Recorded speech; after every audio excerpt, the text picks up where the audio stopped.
ഞാൻ ആലോചിച്ചിട്ട് മനസ്സിലാകാത്തൊരു കാര്യം, 4 പേര് കൂടുന്നിടത്ത് 4 ആളറിയാൻ താല്പര്യമുള്ള രക്ഷയാണ് ക്ലീറ്റോ മച്ചം. അങ്ങനെ ഒരാൾ ഈ അനുമോദനത്തിൽ താല്പര്യമില്ല എന്ന് പറയാ ക്ലബ്ബുകാർ വരിക, എന്തോ ഒരു ഉടായി പോണന്നിട്ടുണ്ട്. നിനക്കിപ്പോ നിന്റെ ഇവിടെ പോണ്, അവന് ചിലപ്പോൾ ഇഷ്ടമല്ലായിരിക്കും. നീ എല്ലാം ഇടപെടേണ്ട കാര്യമില്ല. നമ്മളെല്ലാം വളരെ സന്തോഷത്തോടെ ഒരു കാര്യം പറഞ്ഞോണ്ടിരിക്കുകയല്ലേ. അത് ഇഷ്ടമല്ല, ആരും സന്തോഷിച്ചോണ്ടിരിക്കുന്നത് ഇഷ്ടമല്ല. ഇല്ല ഇല്ല, ഞാൻ നിർത്തി. പോയി. പക്ഷെ പിന്നെ വേറൊരു കാര്യമുണ്ട്, ഇവൻ പറഞ്ഞതിൽ കാര്യമുണ്ട്. ഞാനും വിചാരിച്ചു പണ്ടൊക്കെ ഭയങ്കര ഇഷ്ടമാ, പത്രത്തിൽ ഫോട്ടോ ഒക്കെ വന്നാണ്ടാ അതെടുത്തു വെച്ച് എല്ലാരും കാണിക്കും. പക്ഷെ പിന്നീട് ക്ലീറ്റോന് മനസ്സിലായി അതെല്ലാം വലിയ കാര്യമില്ലാന്ന് മനസ്സിലായി. അപ്പൊ ഞാൻ ചോദിച്ചു ക്ലീറ്റോനോട് ഇപ്പൊ എന്താ താല്പര്യം ഇല്ലാത്തതെന്ന്. എന്തോ എനിക്കിപ്പോ അതല്ല ഇഷ്ടം. സേവിക്കുക, നാട്ടുകാരെ സഹായിക്കുക, ഇതിന് വേണ്ടിയിട്ട് ഒഴിഞ്ഞു വെച്ചൊരു ജീവിതം. ആണ്ട് വരുന്നു. വാ ഇരിക്കുന്നോ? എന്നെ അങ്ങ് ഇരുത്താൻ നോക്കണ്ട.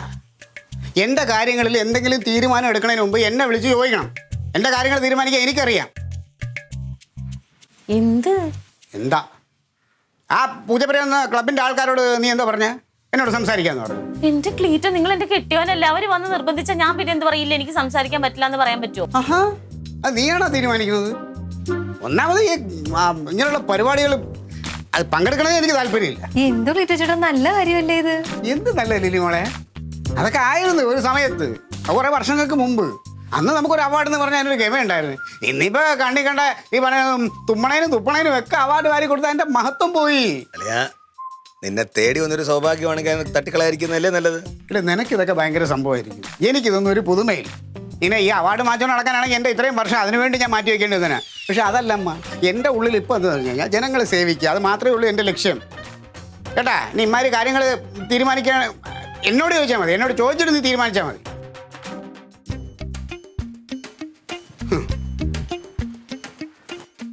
ചേച്ചി കണ്ട എന്നിട്ട് അല്ലേ ഞാൻ എങ്ങനെയെങ്കിലും ഒന്ന് സമ്മതിപ്പിക്കാൻ നോക്ക്. കേക്കൂല.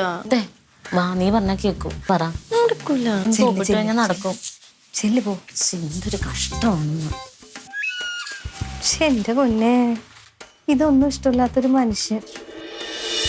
പിന്നെ വേറൊരു കാര്യമുണ്ട് ചേച്ചി, ഏട്ടനീ മെഡൽ കിട്ടിയില്ലേ? സൂഫിയുടെ മുഖം ഒന്ന് കാണായിരുന്നു മമ്മൂട്ടിക്ക് ഇത് പറഞ്ഞപ്പോ. നല്ല കുശുമ്പുണ്ട്. ഓ, അല്ലെങ്കിൽ ഇപ്പൊ മമ്മൂട്ടിക്ക് കിട്ടാൻ പോവാ. ഒരു മനുഷ്യനെ കണ്ട ചിരിക്കുവോ? സത്യം. ബുദ്ധ് ഇങ്ങനെ ഇരിക്കും. ഏട്ടനാണെങ്കിൽ എല്ലാവരുടെ അടുത്ത് എന്ത് ഒരു കാര്യം പറഞ്ഞുകൊണ്ട് വന്ന അവൻ അതുപോലെ ഇടപെടുന്ന രീതിയും കൂടെ ഉണ്ട്. അവരെല്ലാം നോക്കുവേ. എന്നിട്ട് എന്തേ ഞാൻ ഇന്നലെ ഒരു കാര്യം പറഞ്ഞപ്പോൾ നിങ്ങളല്ലാതെ എന്നെ ആട്ടി ഓടിച്ചു. ഈ അനുമോദന ചടങ്ങ് ക്ലീറ്റോ മച്ചാമ്മയുടെ ഉടായ്പാണ് 100%. നിന്നോട് ഞാൻ ഇന്നലെ പറഞ്ഞു ഇത് പറഞ്ഞോണ്ട് നടക്കരുത്. ഒരു കണക്കിന് ക്ലീറ്റോനെ ആ മുത്ത് ഞാനും കൂടി സമ്മതിപ്പിച്ചത്. ക്ലീറ്റോ മച്ചാമ്മ പോകാൻ സമ്മതിച്ചോ? അപ്പൊ തന്നെ ചിന്തിച്ചൂടെ ഇത് ഉടായ്പാന്ന്? അല്ല, ഇതുവരെ പോകത്തില്ലെന്ന് പറഞ്ഞാൽ പിന്നെ പോകാൻ തയ്യാറാണെന്ന്. ഇന്നലെ ശരിക്കും ഏട്ടൻ്റെ കയ്യിൽ നിന്ന് കിട്ടിയായിരുന്നു. അതിന്റെ ബാക്കി ഞാൻ വാങ്ങിച്ചു തരുമല്ലോ, ഉറപ്പ്. സത്യാവസ്ഥ മനസ്സിലാകുമ്പോഴേ വരും ഉടായ്പ കൊണ്ട്. സത്യാവസ്ഥ ഇവിടെ എല്ലാം ഓരോ വിധമാണല്ലോ ദൈവമേ.